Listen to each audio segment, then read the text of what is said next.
Happy Tuesday, everyone. It's Seth here from the Biz Dojo. Did you know that for the first time in history, the internet is now listenable? That's right. You can browse articles, podcasts, and some of the most relevant topics circulating on the internet today and have them read to you.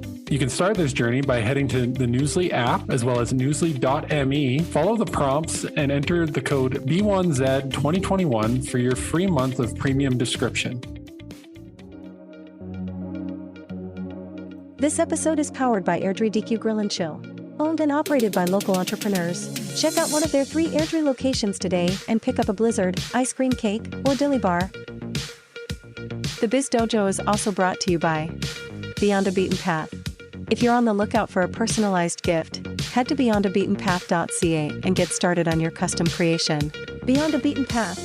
Personalize it, because everything else is boring. So we've talked about it a few times on the pod. My father getting me into coaching at a very young age.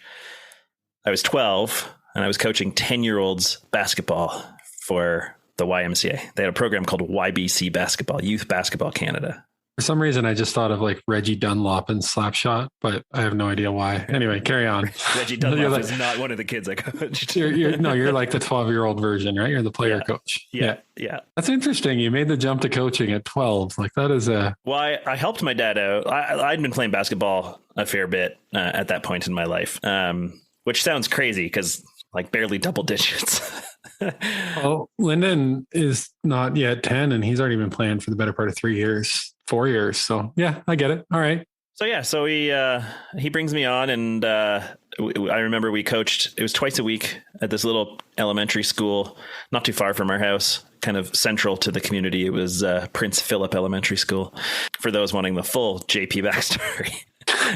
and we're going deep. Yeah. So it was 8 p.m. every Thursday. No, he brought me in and I still remember all the little technical lessons. Pretend there's a string between your elbow and your knee and bring your right knee up with your right arm and your left knee up with your left arm. All those fun little... I think they call those fundamentals. Yes. But like he always made them fun. He put the fun in fundamentals. Yes. I'm sure I put the mental in fundamental for him, but complementary skill sets. Yeah. And I just remember that I mean, the team wasn't great. Not that you expect a team of 10-year-olds to be amazing, but I don't think they won a game until the very end of the season when they finally won one. And it was just like the most amount of excitement you can imagine from a bunch of 10-year-olds. But I do remember that it was all about community. It was all about building the team. But my dad took it as building a team of individuals and making sure to work on each of their skill sets so that the team as a whole could come together. So he wasn't just the coach that says, go run the drills. And, you know, if you're the slowest, then too bad for you. He would work with the slowest. He'd also work with the fastest, but he would work with the slowest and figure out why and help them get better individually. But he would also spend the time on building the community of the team. And I remember just the parents just loved that team. I think we had 13 kids on that team. And the following year we had 10 who were repeats and they requested to be on that same team again. So it was incredible. That's awesome. And I love the little subtle point you made there about working with the slowest and the fastest. I think as leaders, you know, often our energy maybe gets directed to the slowest and you don't spend as much time with the fastest. And, you know, yeah, you think they're self-sufficient, right? You feel like, hey, they're good. They don't need my attention, and they might not need your attention, but they deserve your attention. And, you know, spending that time with them can lead to so many better things. Yeah. And I think, you know, coaching has a lot of parallels there. You know, I think my perception of coaching prior to, you know, getting a coach was that you needed to have a problem or you needed to be the slowest in order to get a coach. And a lot of times it's people who are already the fastest that want to get faster.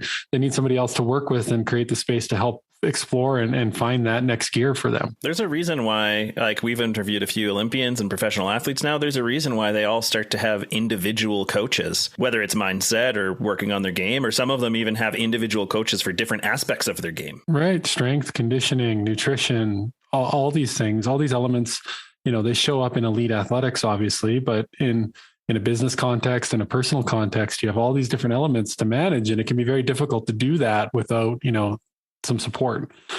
But I love that story, that anecdote. I can just picture little JP with a little suit and tie on the sideline. I don't think I wore a suit and tie. That would have been hilarious. I want to go back and do that now. You should have. I think for me too, I only played one season of organized basketball, and it was in grade 12. And up until that point, a combination of not being able to afford it and just not really having the opportunity to play prior to that. But in grade 12, we moved to Wainwright, and just sort of the quick story before we get to the episode here. I remember that all of the kids on the team, or most of the kids on the team, had T-Mac shoes. So this is back when Tracy McGrady was at his prime. And I could just rustle up enough money from my job at KFC to pay for the fees to play. And I had no leftover money for shoes. So I actually went down to the local sand store and I purchased a pair of, I'm going to say, some kind of no-name shoe. I don't know. They might have been sand store shoes. That might have been a thing. And I got creative and I wrote on them SEMO, because at the time I went by Seth Malloy. So it was SEMO 03, which was the year I graduated. So SEMO 03s, they were quite, they were not quite T-Max, but that's what I had to do to play. And I just remember the coaches and the players, even though I had never played an organized basketball game in my life, the majority of my basketball experience came from dribbling on a piece of plywood out in a farmyard. They included me, and it was probably the funnest organized sport and season of organized sport I've ever played. And, it's carried me all these years. Like, my love of basketball has grown sort of from that point. It's amazing how that kind of sort of community development, we talk a lot about personal development, but it's amazing how getting the community involved and, being a part of something that feels bigger than you can push you quite a long way.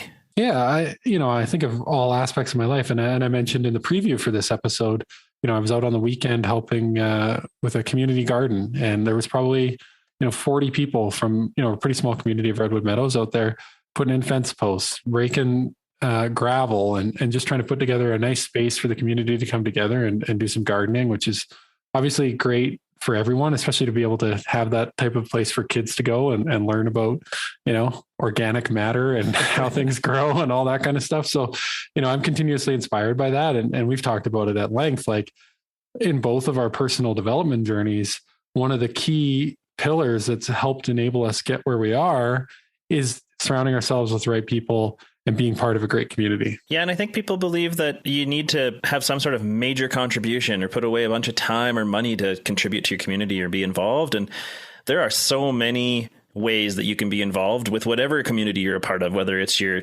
physical geographic community, or if it's a community of learners or people in the same role or at work. There are so many different things that you can get involved in, and it doesn't take a ton of effort. You just need to ask. So maybe in the next couple of seconds here, as we roll into this, really start to think about, what are the things that I could get involved with to make a difference in my community.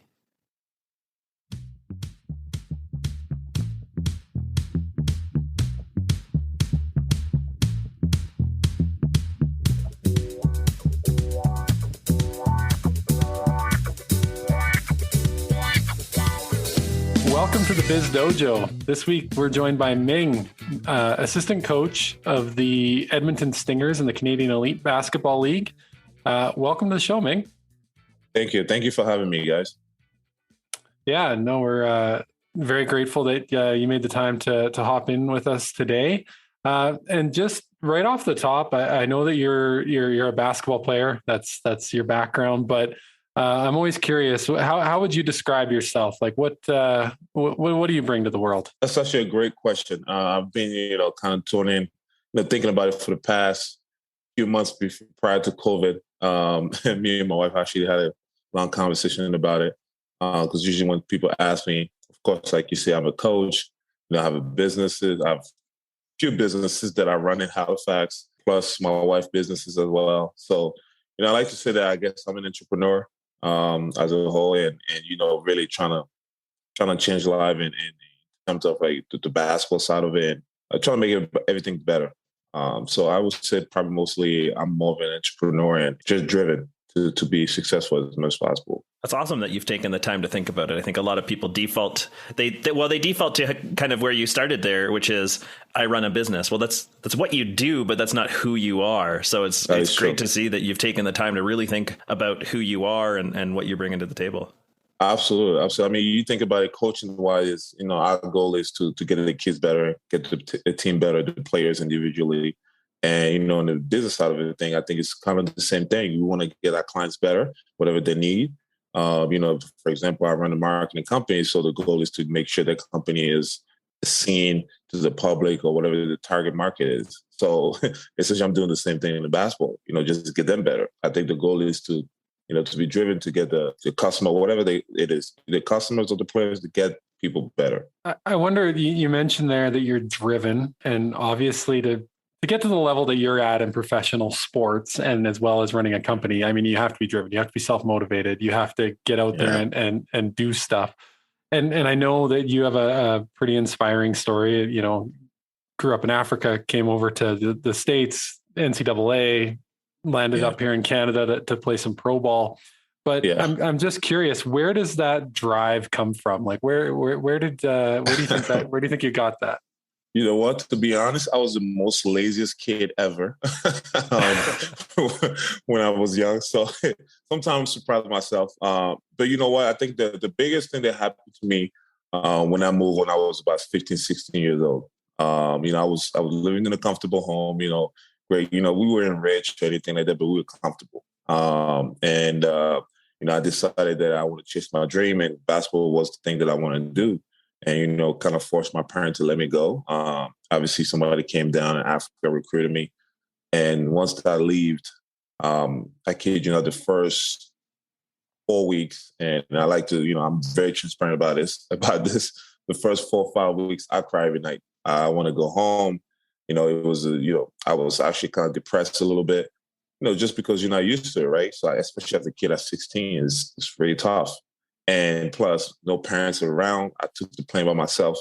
So really kind of molded me to who I am today in terms of, obviously, kind of struggling and trying to, get to used to the lifestyle, get used to friends, how to make friends. Even the language alone. I mean, I didn't speak English until I moved to the States. So that alone was another challenge. And, it made me, I guess you can say, you definitely made me tougher, having tougher skin and be able to keep going whether I'm failing. I mean, I fell a lot, throughout my journey, but I kept going because I knew, there was only one option. No, just mom next to me or dad next to me. I had to keep going. You mentioned your move. You've moved a couple of times into the States. You've been out in the East. Now you're out in Edmonton. What have you found about each of those moves? We always talk about how the environment around you changes you, and how have you found those different environments to change you? You can say I'm very good to get accustomed to the new place. After, like I said, I think after. I observe a lot, and I ask a lot of questions. I see things, and I watch people. I think again comes down to from what I've seen and what I've lived my first couple of months in the States. And I landed in Baltimore, which was a very terrible area to live in at that time. When I went, it was bad. So I've seen a lot of things. I observe it. Make sure. I guess you can say surviving, really. Then moved to Massachusetts, completely different area, right? So you go from completely A to Z because it's just completely different. You have more Black people in Baltimore, you have more white folks in Massachusetts. So that kind of opened my eyes, right? So there is good people in the world. There's good things, there's good and bad. So just got to figure out, make sure that you stay in the line and in your goals.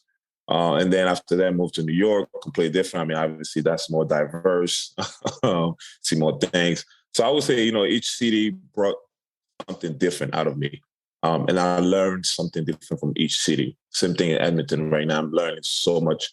It's not even funny. I mean, I'm mind blown how much I'm learning in terms of the people, the culture, and how people, interact with each other. So every city brings something different that I just picked on. Sounded like you moved from different paces of life too, not just the cultures around you, but you went from, fast paced to slow down to really fast paced to, Halifax, St. John's. Like that's a much slower pace of life than an Edmonton would be, for example. So that's well, St. John is definitely, this is probably the slowest place I've ever been to.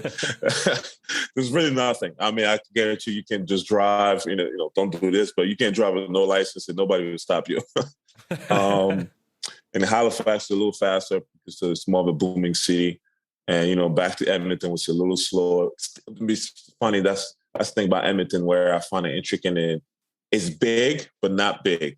And, especially here, the sun goes down to like 11 p.m. That blew my mind. I was lost for words for that one. But I was the same way when I moved out west, for the record. 11 o'clock sunset in the summer was crazy to me. I can't comprehend that, but I love it. It's tough to get kids to go to bed when it still looks like the middle of the day outside. Absolutely. Ming, just a couple of things. I think, the topic that we were really going to double down on in this episode was around community, particularly building community. But, maybe before we get into that and some of the work that you've done with Halifax Prep, which I'm super interested to learn a bit more about. You mentioned when you first came to the States, those first few weeks, crying every night or emotional and not having, I'm going to guess, a community to really gravitate towards. Yeah.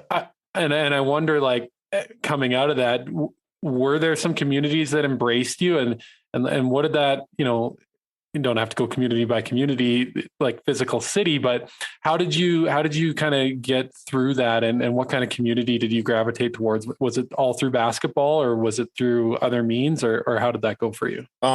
Definitely a lot of communities, supporting me. And I think one of the things that I've learned quickly, again, like I said, my first place was Baltimore, where I was a little bit more reserved. I was a tall kid, kind of, one of those like tall kids that, you talk down and, a little bit of a bully. So I kind of got to myself reserved. And, at one point I just, let me just get on my shelf and start talking to everybody. Really, really, because my wife always told me I'm a butterfly guy, right? So I'm always talking to everybody, go to people's houses and never stay in one spot. Yeah, that's how I'm wired. So Massachusetts definitely was a great community. They're open arm, really, really, open arm to me. And I got to meet a lot of people. And I think that's kind of like, where I am today, where each place, and I love doing this podcast because I get to know different people and learn about them. I think life is a learning experience. If you don't learn, you can't grow. And that's exactly how I see it. Moving from Africa to different countries to, that kind of molded me who I am today, where it's like, you can't put me in any places and I will find a way to make some happen, whatever that is. So going back to your question is, with all those experience, coming to Canada where I didn't know anybody, and started a business where it kind of, it took off after a year or two, was obviously one of the work that I've put in, but two, mostly because of the people that I've met throughout my journey and the connection that I've made. And really it comes down to one thing. And I always tell the kids this, just be nice.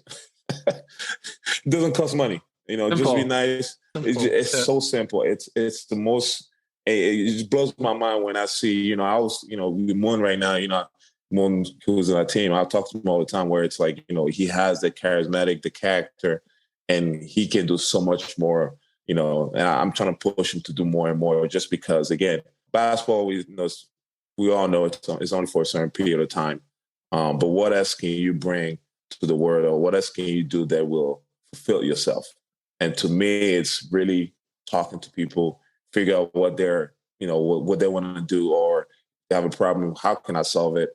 Right? How can I make them happy, or whatever the case might be? So I think that's the biggest thing, where Canada definitely embrace it. In Halifax, I essentially was the first one to really, build something in terms of a basketball prep. And I was the first one to also build a league out there, a house league, because nobody kind of most of the, as you know, most of the government basketball body kind of shut me down from the jump. But I kept going. I was like, you know what? I'm not stopping it, because at the end of the day, I saw those kids that needed something different. And I always believe this, and I don't want to put them down, but everybody brings something to the table, right? So just like the food, everybody has different spice, whatever the case might be. I think the biggest thing is we have to make sure that those kids or whoever we are teaching, make sure that they get the option to taste all the foods, not just one food.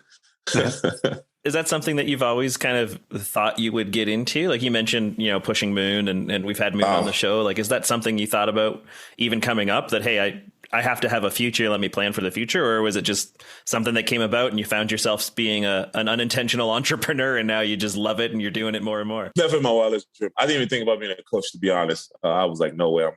I had a craziest coach you can think of. He's a Hall of Famer, Bobby Hurley, Danny, in college. So, those guys was pretty insane. So, no, I never thought about it, but, like I said, I was always like one of those butterfly guys, talking to everybody, networking, talking. But I never knew that it was I could turn into a skill. It was just me be me, me personable. And like I said, just being nice to everybody, really, to the point where it's like, you think about it, maybe I can, kind of use it to my advantage a little bit and get to know more people. Like, was there a moment where it clicked for you that, hey, I gotta open this business? This is the thing I have to do. Probably when I got my fifth no in Halifax. The fifth time you were told you shouldn't have a business, you were like, I'm doing this. Yes lives in the land of no. Yes, absolutely. Because again, I came in, obviously I started, the goal was actually to do 2 years in Canada and move back to the state and try to again go to D-League or whatever the case might be. But obviously I met my wife, and I love the environment Canada gives, like the family environment. I'm a big family guy, right? So that was like, a no-brainer for me. But yeah, I've sent my resume, which, not to tour my own tears, it was pretty heavy. And I still got a no, so it kind of like pissed me off a little bit. I was like, really? You guys really don't want me to help? And at that point, it was, again, on a volunteering basis. I was just like, I just want to be around. Just want to be around kids or whatever the case might be. Whatever you need, I can just help. I know I can help. So after the fifth no, it kind of clicked. I'm like, and actually my wife kind of smacked me in the back of the head. I was like, you know what? Just do it, honey. Look at you. And she kind of started giving me like a little pep talk, right? 7 feet tall. You have a great resume. You have a graduate in international business and marketing degree. You play at the highest level. You met some really, really cool people. Why not? And I was like, you know what? Why not? It's interesting. Like, I think there's been a bit of a cultural shift, or there's an ongoing cultural shift, I think, towards sports other than hockey. Because I'm just thinking out loud here, but if you had played, let's say, University Division I for a hockey team and went back to try to help your local minor hockey association, like they would be all over you and you would have ample opportunity. But basketball is kind of like still very much a niche sport in Canada. And I guess, how have you navigated that? Because, in Halifax, which is a pretty big city, there is no other academy other than what you're doing, and no basketball only facility, like some of the things that you've put in place. So what has it been like to sort of break down barriers and be on the forefront of growing basketball in Canada? Wow, that's a good question. I don't know if you've seen CBC did a documentary on me. It was a part 1 and part 2.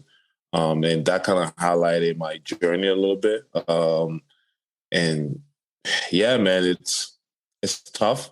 And it kind of goes back to, again, like my first year, everything kind of revolved to my first year coming to the state and all the struggle that I've been in, where it's not now. It's like, I don't see it as a struggle. I just see it as like a success. It's been tough in Halifax, and, trying to grow the game of basketball. Like you said, hockey is so huge in Canada, where it's like, no matter where you are, or if you do something really good, most likely, people are going to welcome you and embrace you and things of that nature. So you're right.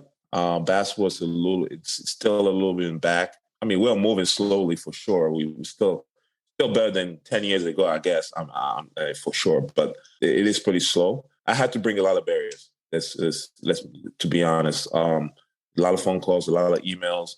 I've been really, really great, good friend with the mayor of the Halifax, which gave me a little bit of a boost. But even that, there was still a lot of barriers. Just looking at Halifax Prep, for example, we are the first and only prep program in Nova Scotia, which you would think there would be a lot of support. She's the only one. There's nothing else. I mean, you have a great game at home. I mean, we packed the crowd. We made history, and still what we call it the NSSL, which is the Federation of high school basketball sports. Not even basketball, just sports in general, who are still trying to say, no, hey, no, you guys can't play, regular team. You can't do this. You can't do that. So we had to really, to be honest, we had meetings after meetings after meetings. And a guy like me, I kind of see through the BS sometime. And when I see that, I just, let me work something else out. So that's just one of the bears. There's so many. I mean, I don't know if you want me to go in depth here.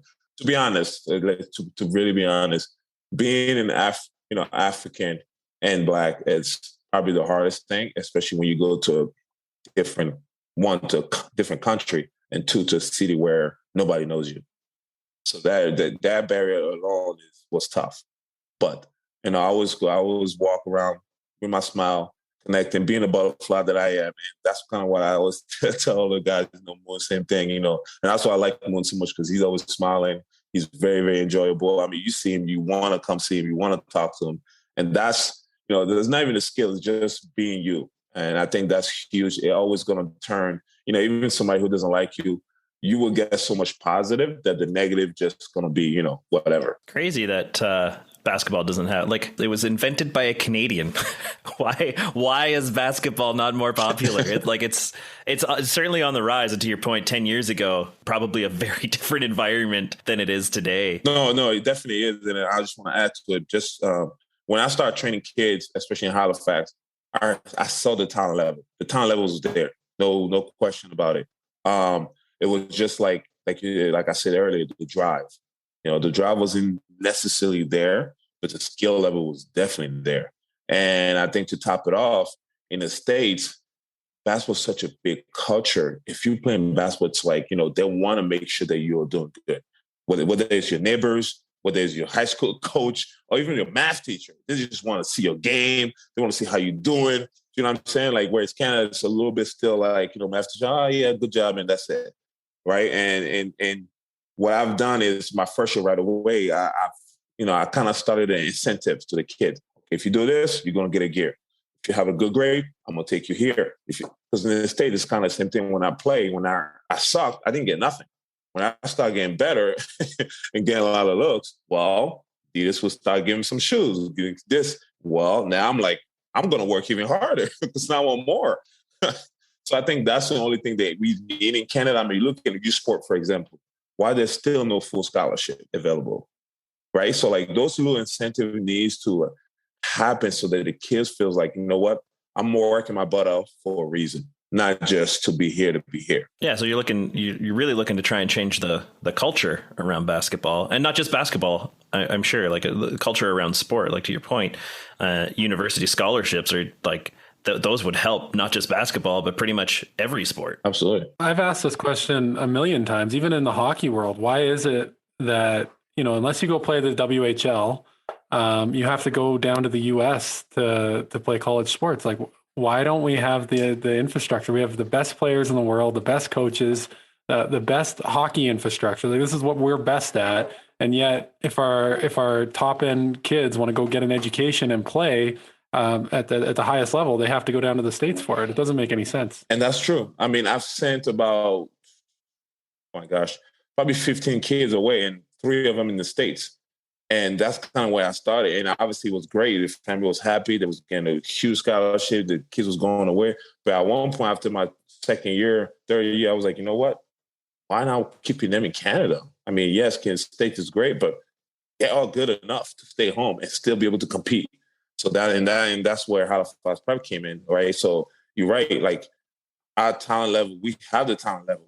we have to find a way to just keep it going. And that's kind of what I love about this CEBL, where it's like, even the youth sport guys playing here, they get they gain a little touch of what a pro life looks like, and keep your talent home, right? And make it better, and let the Americans know, even though I live in America, but let them know that we are coming from them. I think, Ming, something that caught my attention when you were talking there is, or I guess one of the things that really impressed me when I was reading up on your story is, with Halifax Prep in particular, it's all about the kids, right? Like you say it multiple times. It's all about development. It's all about helping people get to the next level. And I believe there's authenticity to that. Like it's genuine. Thank you. And so I love that. But I think what a lot of people would see on any team, like you see the gym, you see the kids in there having fun, you see, that you've created this great community, but a lot of people don't see all the stuff that happens behind closed doors to make that happen. Yeah. And I spent some time in the hockey industry for, 8-9 years, and it's an all year thing. Just to people don't think about things like ice rentals and transportation and sharing ice with other groups. And like, there's so much stuff happening in the background. And you mentioned, earlier how, not only were you a new immigrant to the country, you hadn't been here before, you didn't know anybody, also being African. What did you find were some of the barriers specific to you? Was it that people didn't take you seriously, or that they weren't interested in your cause, or like what did you have to overcome? And is there any like stories that you could share? Because I think that behind the scenes stuff, it's so hard to make what you're doing happen. And that's why no one else has done it. So just curious, like, are there some specific challenges that you want to share? I would say probably one word, and I use that a lot, quite some time, even with my team: buy-in, right? So buy-in. I mean, if you don't buy into it, or if you don't think that it's right away, somebody sees something new. I think and I hate to say it, but I think that's the problem with a lot of in Canada in general. When Canadians see something new, they're really reluctant to even trying to see what's going on or what's happening. If they're not used to it, no. If they don't see it often, no. It's a pushback. Instead of, in America, Americans were more like, okay, that's interesting. Let me find out why. Why are you doing it? Okay, what's the point? What's the plan? Et cetera, et cetera. Ask questions. Where in Canada, I think a lot of the time, especially in sports in general, it's even in business, actually, to be honest, there's always like a first no, or like, we'll check it out and we'll see how it goes. And then I think what I've done and what we've done was great was year after year, we have been successful in terms of sending kids away, make sure they're graduating, helping them out, put them on a social media platform and things that nature. And then it's like, so Canadians see it, and guys and the people saw it, like, oh, okay, this is real. Oh, this is okay. Yeah, she done it. Okay, it's now it's more like, okay, we will support it, because now we buying in, we believe in it, we see it, etc. So I think that was probably the biggest challenge, to get them to buy in and to support it. After year one and year two, it was like it got a little easier. But the first year was tough. It was rough. I mean, I had 5 kids from Calgary living in my house with my wife and my kids. That's a handful. Yeah, I'm surprised I didn't get divorced. So yeah, it was. It was. Trust me, guys, it was not fun. But once I'm on the court with those guys, I just, and my wife knows that I'm such because I kind of see that myself in them. Again, me living to, Africa, to another country, and inspired to play basketball, hopefully do something good with basketball. So I kind of see that in myself, like, what? No, I got it. Not nobody was there for me. Obviously, I had some people, but it was very hard for me to do it by myself. So I'm, it's kind of like mind that clicked in my mind, like, I gotta figure this thing out. But sometimes it bite me in the ass, of course, because if I'm helping too much. But you opened your school. It's not that old in terms of a business, and it's similar for the CEBL. It's not been around very long. Are there a lot of parallels between the two on the things you have to overcome and the challenges that you're facing and that you're learning in one space and able to apply in the other, and vice versa? Oh, absolutely, absolutely. I think I'm learning a lot actually from the CBL. I've had a few meetings with. A few talks with Mike, commissioner. I mean, everybody in the organization, like I say, I'm a butterfly, so I like to talk to everybody and pick their brain and really, really learn how they run it. Because at the end of the day, yes, I've run it myself, my Halifax prep, but this is even on a bigger stage and there's even more work here. So I like to know. I always like to learn. I think I'm a big learning guy. And CBL, I think, I love it. To be honest, it's completely exact. I think I was shocked to see how well they were structured. I've played obviously in the NBL, so I kind of know a little bit how they run things. So, but coming here was completely different. I mean, I loved it. That's kind of, what it was. It was the perfect match. So that's exactly how I like to run my organization and my company in general. So I just, fell in love with it. And of course, while you're learning and seeing things, you pick up some few things that, okay, maybe we should do this, maybe we should do that, or, add this to the team and things of that nature. But I mean, it was a fairly pretty good transition, I would say. I was able to really, really get accustomed to it pretty fast. Yeah, I'm a big fan of the CEBL. I really would love to see expansion down in Calgary at some point. It's we can talk about the business side. Like we got to know Mike a little bit. We had him on the podcast, and he just seems like such a great leader, innovative, open to new ideas. Like I think he'd be a great person he seems like an ideal person to run the league. And the ball is great. Like I went to a game earlier this year. It was, I think the one where Xavier had 38 points and it was awesome. So my son, he's 9 and he plays basketball here in Calgary and he, that's his sport. And he's been to NHL games, MLB games. I've taken him to sports his whole life. And by far the most he's ever enjoyed a sporting event was the Harlem Globetrotters and the Edmonton Stingers basketball game. Like he loved it. And the atmosphere was great. The basketball was awesome. Like just a great fan experience. And I feel like once people in Canada like get tuned into this, like the sky's the limit in terms of how big this could get. Yeah. No, listen, I'm saying this one more time. I did not expect this at all. I mean, you've seen it, especially obviously living in Halifax, I never really watched a game or anything like that. Plus COVID last year. So it was a little, it kind of sucks on that part for the league because this year was supposed to be like kind of like the breakout year. But now they're kind of going back to year 2, to be honest. The year last year didn't really count as much because people teams didn't play in their own region and their own city and really, really put a show on. But like you said, man, the potential is it's very high. I mean, and like I said, like the way they run things, it's so professional. And I kind of do the same thing where even back in Halifax prep, I try to run a college and NBA life in terms of like basketball and how we run like coaches and water and managers and things of that nature. Because the whole point is, especially with basketball, you want to make the player feel special while they're still training very hard. They don't feel special, the product kind of goes down a little bit. So the same thing with CBL. I mean, they want to make sure they feel special. All the players, they're taken care of. Again, especially at this level, they're professional. So why not? Why not make them look at the best players in the world? Yeah, you're right. Man, if they can keep going, and I think they will, and hopefully we have a team in Halifax, that will be a game changer for sure. I got to ask, as a coach, how much has your heart pounded through your chest with the Elam ending? Oh, I mean, I'm not sure if you guys watched the last game we had of the regular season. I missed it. It wasn't, but it looked like it was a close one. Was that? It was like a 1-pointer. Yeah. Yeah. Well, we were up by at 1.12, right? And it was cruising. We was playing well. Fourth quarter comes down, 2-3 minutes left. They start coming back. like really, really slowly too, right? We couldn't hit shots. And we're like, oh, what's going on? Right? Like, okay, we got to score here. Then Moon fouled out, like, okay, this is great.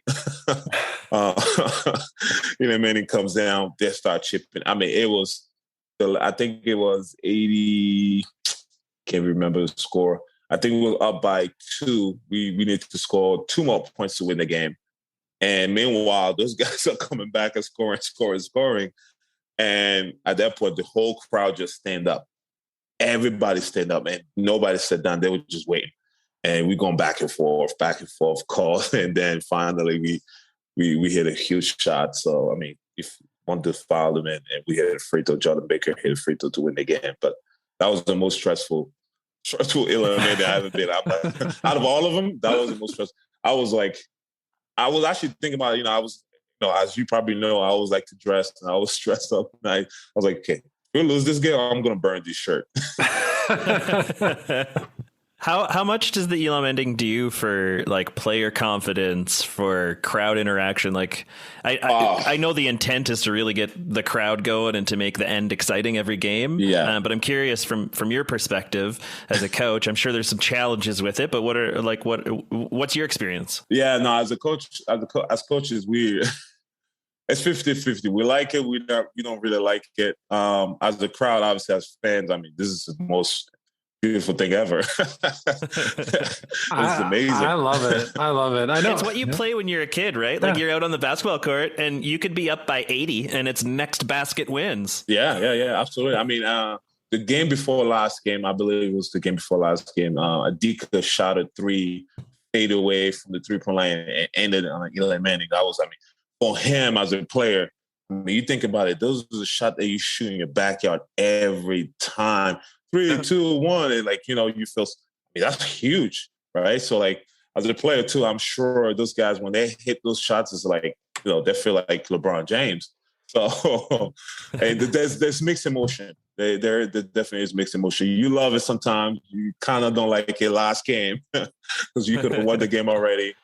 2 games prior, Dika shot a crazy 3 and finished the Elam, and that was amazing to have. So it's definitely mixed emotion.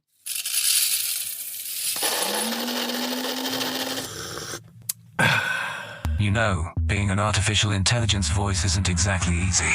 We work 24 hours a day, 7 days a week. Thank you for calling Agni Corporation. Please listen carefully. When you're at work, we're at work. When you're sleeping, we're still hard at work. When you're out with the kids at soccer, we're trying to understand your grandmother's prescription refill so she doesn't have to talk to a pharmacist. When you're eating dinner, we're, Tis the tax department. There is a warrant out for your arrest. Press 1 to talk to an officer. All right, let's not talk about that. But when you're drinking a coffee, we're drinking coffee too. And we only drink the smoothest, richest blend of ethically sourced Canadian roasted beans. The Biz Dojo offers both a master's medium roast and a dark roast that are sure to satisfy. No matter if you're entering your PIN code for the 9th time, or screaming at your phone as you smash 0 to speak to an agent because I pretended I didn't understand you. The Biz Dojo brand coffee. Press 1 for yes. Message the Biz Dojo to place your order today. Hello, this is Erin Evans from the Erin Evans Podcast, and you are listening to the Biz Dojo. One of the segments we're adding to this season of the podcast, Ming, is questions from listeners on the suggestion of my mom. She felt we needed a little more listener interaction. I love it. Yeah, so I have now put her on the spot to ask questions on every episode. So, question from Mama Seth is, when you are so gifted at something, how do you deal with the pressure to live up to the expectations? Only from my mom. That's amazing. I think we all have pressure, whether it's, having a kid or being a dad, go to work. I think the most important thing is just it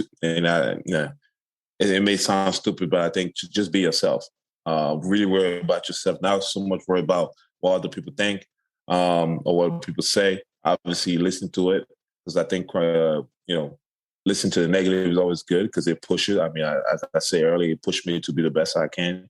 But again, go back to yourself, just be you. Love that. Yeah. I think 100%, like the expectations a lot of times we put on ourselves, our projections of how other people feel. There's a constructive way you can use that. Like you mentioned, for motivation, if someone gives you feedback and you're like, I want to get better. But when you start to ruminate and dwell on what other people might expect or think of you, it's never usually productive. So no. I had so many negative and positive construction when I first started our program in Halifax, just even the league alone. So if I had to listen to all of them, shoot, I wouldn't be here right now. Second question from longtime listener and former guest of the show, Mr. Xavier Moon. He would like to know, where do you get your game fits from, and are you the best? Are you the best dressed coach in the league? The people want to know, Ming. Yeah, I'm gonna train Xavier Moon like every day, 2 times a day today, just for that.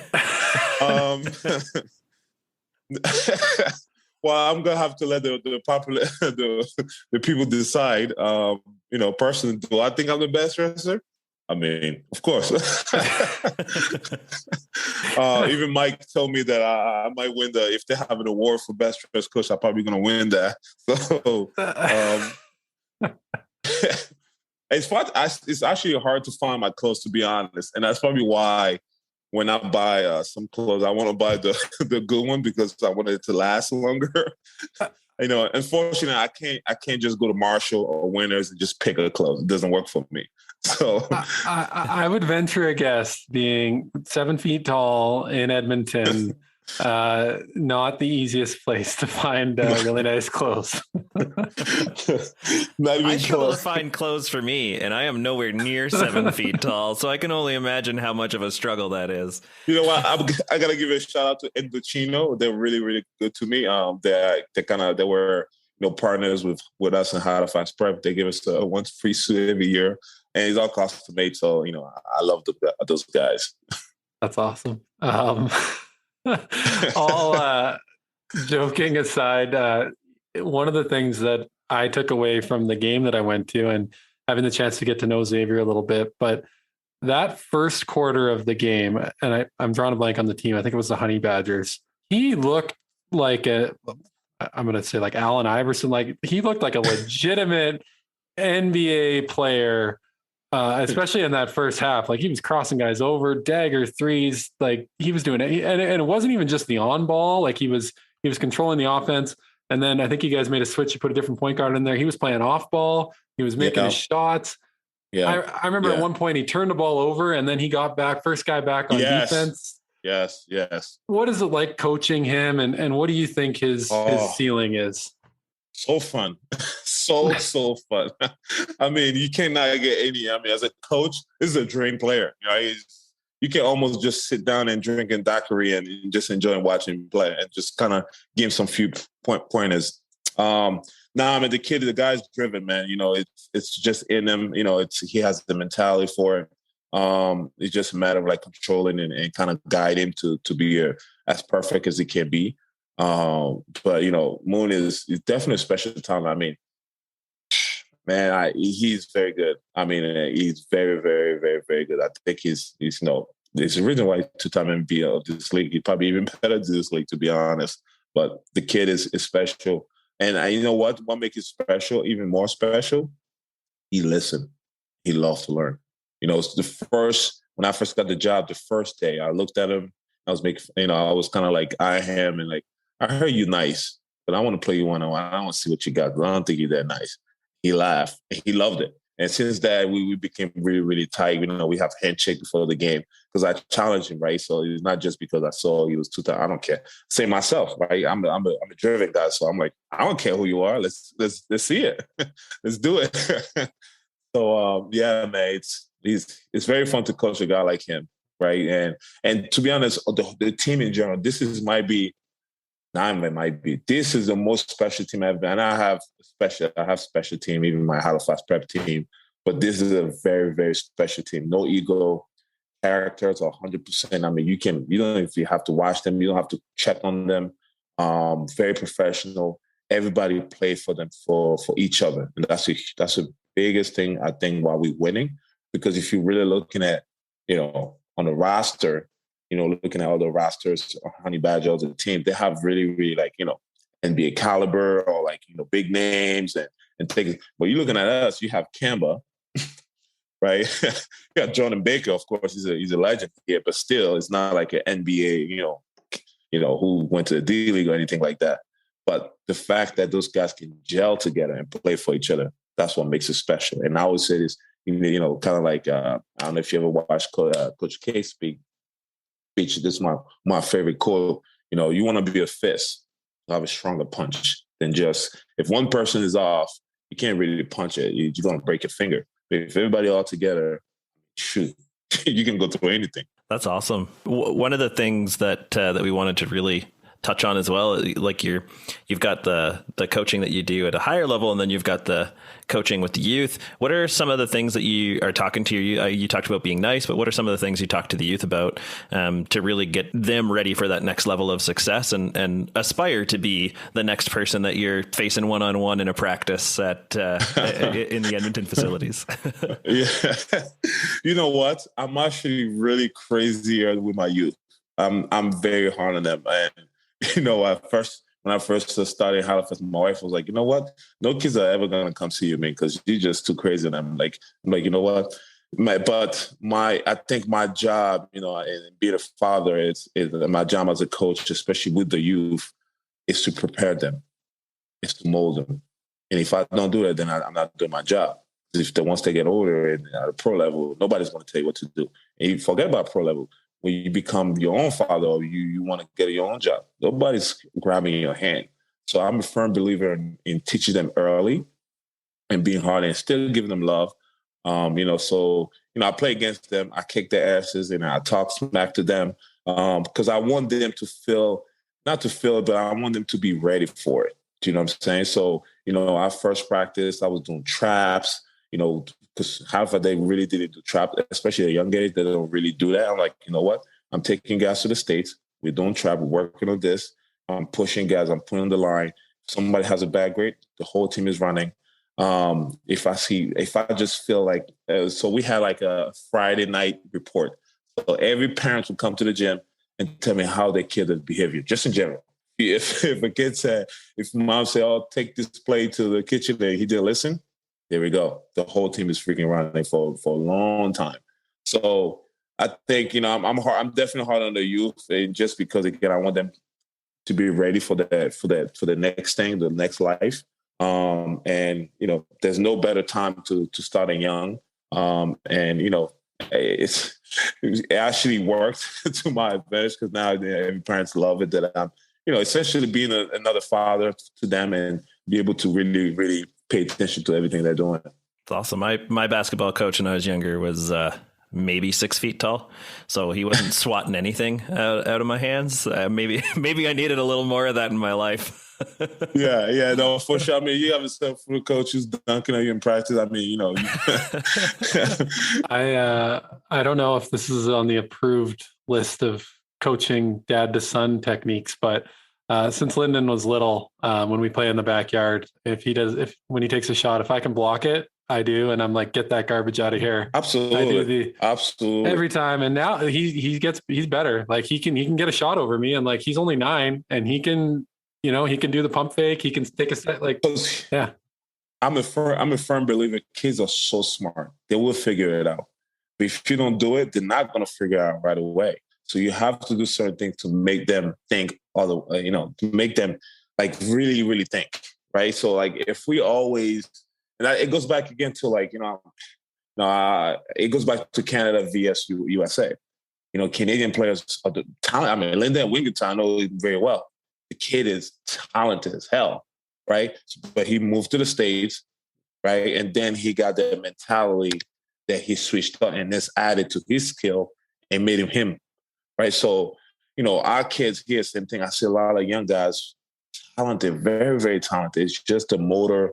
They don't have like the driven aspect of it. And that's, I hate to say it mostly because either the parents are always sugarcoat them, right? Or kissing their butts. I mean, you look at hockey, for example. I know some parents all crazy about their kids in hockey and yelling at them like, come on, practice, do this. No, you're not getting better. You got it.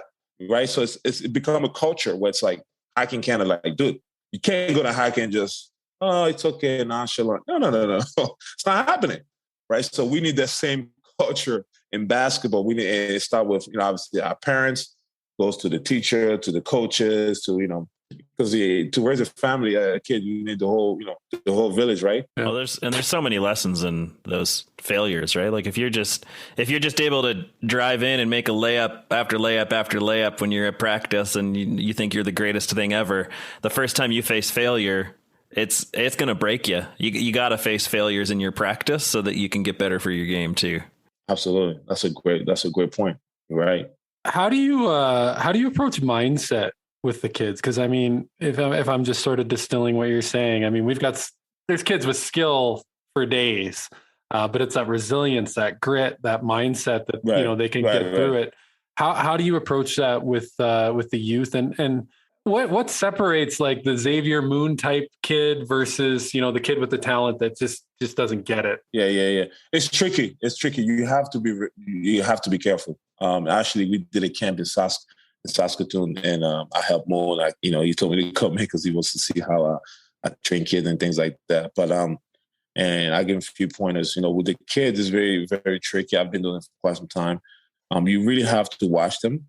I talk to the kid first, trying to figure out first thing is what makes him tick, right? If each kid has something that makes him going, you have to find it. It can be hard sometimes to find it if a kid is very shy, doesn't talk, right? So you have to open up. So I'll make those kids, I really make a lot of jokes, like make them really comfortable, like loosen it up, tickle them or whatever I got to do to let them be themselves, right? To open up. And it also depends on the age group. When they're very, very young, I kind of, you don't want to go too hard. I kind of go easy on them, but still kind of like, for the younger age, more of like, I tell them about life lessons, right? To get them kind of ready for it, teach them about, life lessons really more about my life.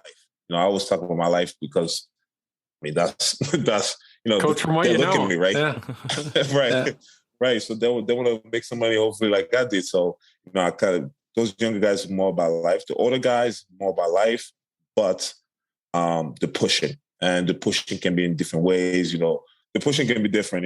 So, make a layup or, running the 17 or not talking back. So, for example, I would do, let's say a kid's a little bit high school level, and let's say we're doing a drill or whatever the case might be, he's not going as hard as he should be. I would definitely push him and, probably punishment or something of that nature. But after training, I would make sure that we have a long conversation and make sure that I tell him that the love is there. Yeah. But when we're on the court, you're not my best friend. But off the court, we are freaking best bud. We can go whatever you want to go. We can go to the movies, whatever. But on the court, it's different. So the goal is to teach them how to flip the switch. Because in real life, no one cares. And when I say that, it's like, oh, because a lot of people, again, parents, oh, we love you. Like, no one cares in real life. When you get older, you got to get a job, and he has to get a job. You both are fighting for it. No one cares who you are. You got to get it done. So, and that's kind of my job, where it's like flip the switch, where it's like, you go to work or whatever you got to get done, or you go to school, flip the switch. This is business time. This is school time. Got to get it done. Practice time. This is practice time. When you're off, you're off. Flip the switch back. You enjoy yourself, enjoy everybody times, and just be you. But when it's time to take care of business, it's time to take care of business. I feel like so many people struggle with that. Like even in the business world, people struggle so much with the switch. It's always in that middle position where they can't separate work from life and life from work. And I know Seth and I have talked about this. We've both gone through it. It's tough. It's tough. It's not easy to overcome. And to be honest, I still, I'm pretty good at it, but I'm still learning, right? So, and especially having a wife, she makes you realize certain things too. And having kids for sure. But I struggled too when I was young, right? So, I was 16, 17. My first game was against DeMarcus Cousins, and he just killed me. He just put me like I looked like, he dunked on me. It'd be like if you played me. That's what you're saying right now. Yeah. He's a big cat, old DeMarcus. Listen, he pulled me under the rim and he just put his ass to me. I was like, yep, sub, get him out of there. And that's kind of like my first revelation. I was like, wow, okay, this is a little different. And the coach told me, he was like, you got to flip the switch. And I started watching Kevin Garnett, right? And like, such a nice guy. On the court, he was different. I was like, geez, this is different. And all the other people that he was playing against, like, Kevin Garnett don't smile in the game, but like, he's a nice guy, but not really. And like he's big in the sense that he's tall, but not the thickest guy by any means. No. But so he needed that aggression. So the mindset, that's what he changed. And I was like, okay, I just got to figure out how to change my mindset, how I think the game. And, I started like, actually, I tell, this is my little secret. Nobody actually, few people know about this. You guys will know now. But I used to always, in my room before games, look at myself in the mirror, right? Because I was such a nice guy. I was smiling. I was so nice to everybody. Look at myself in the mirror before a game and start talking to myself and just like kind of pumping me up and just kind of talking trash to myself and like acting like the other. And when I go to the game, I will look at my opponent, especially the big guy that I have to guard, and just start thinking like, oh, he's the one who's saying all this thing to me. Like getting myself going, just, making stuff up in my mind, get mad and like really ready to play. And some people are like, why is he looking at me staring? He's crazy. Like, look at this African guy. I don't think I want to play against him. And now you're in his head a little bit, and right. That could be the difference. Yeah, absolutely. It's funny. During the Olympics, I was watching bike racing, which might be one of the pursuit bike racing might be one of the most confusing sports I've ever seen. But the one thing I did witness in that is one of the riders, who is known to be super nice off the course, before every race, she would just sit and stare at her opponent until the start gun went. And like, even on TV, she wasn't looking at me. I could see she was looking to the side at her opponent. It was uncomfortable for me to witness. But it was just, that's how she changed her mindset. She just really focused on who she was racing against, and it caused her to flip the switch. And I'm sure similarly to your experience, she's probably sitting in front of the mirror telling herself like, I know this isn't usually how I am outside the court, but on the court, this is who I got to be. Yeah, absolutely. And it's the same thing in life, right? You want to be able to, like, whatever your workforce is, you want to be able to flip the switch, whether it's like, you want to be able to see what's going on around your area, your surrounding. And that's the other thing too. Like, a lot of kids they don't know what's going on around them. You got to pay attention. And that's kind of like what my goal is, to really make them think more and see what's going on and be more prepared. Is it hard to separate I know we're talking about flipping the switch and being someone a little bit different, but is it like you're still being yourself? You're still being Absolutely. Authentically you. But is it hard to train that in kids? Like, I'm just thinking even for adults, like I have conversations with adults about this all the time, and it's hard for them to separate. I would say in my case, I have some tricks now to my sleeve. I know how to, like I said, you have to know how to hit the pinpoint, like what make them tick.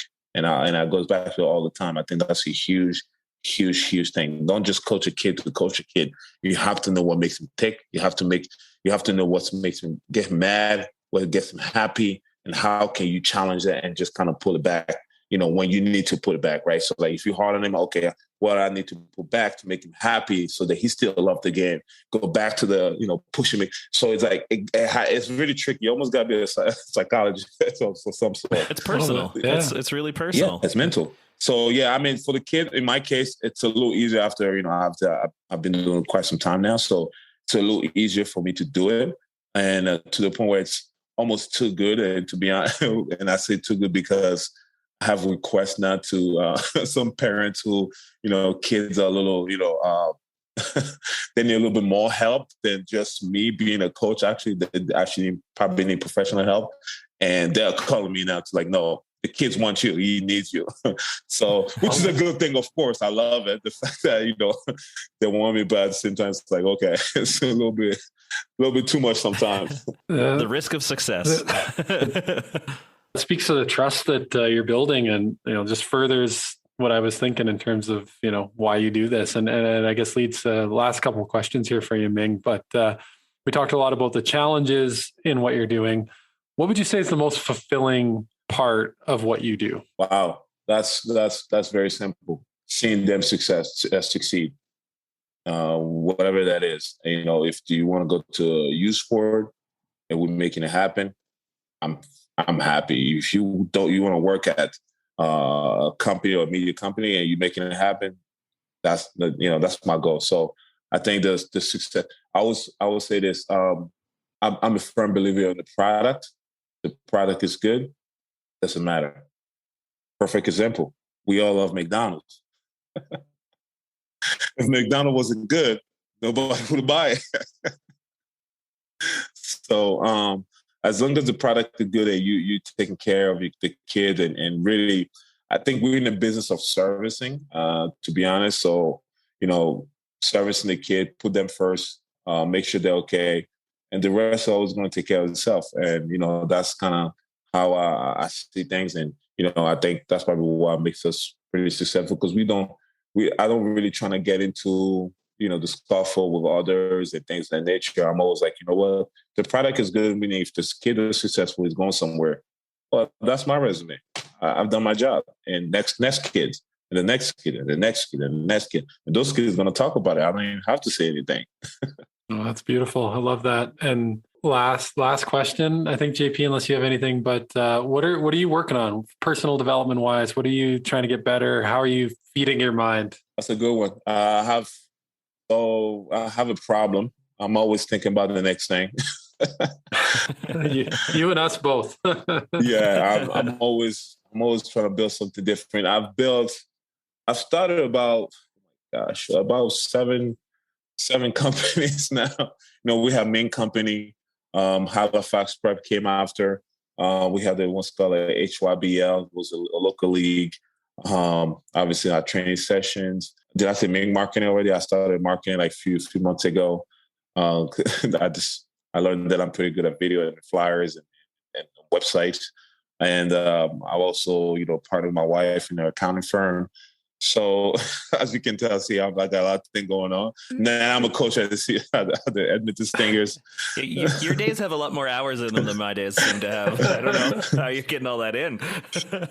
Definition of entrepreneur, right? I don't know how I'm doing it either. I'm just, I have a good wife who schedules my stuff and, put me in track.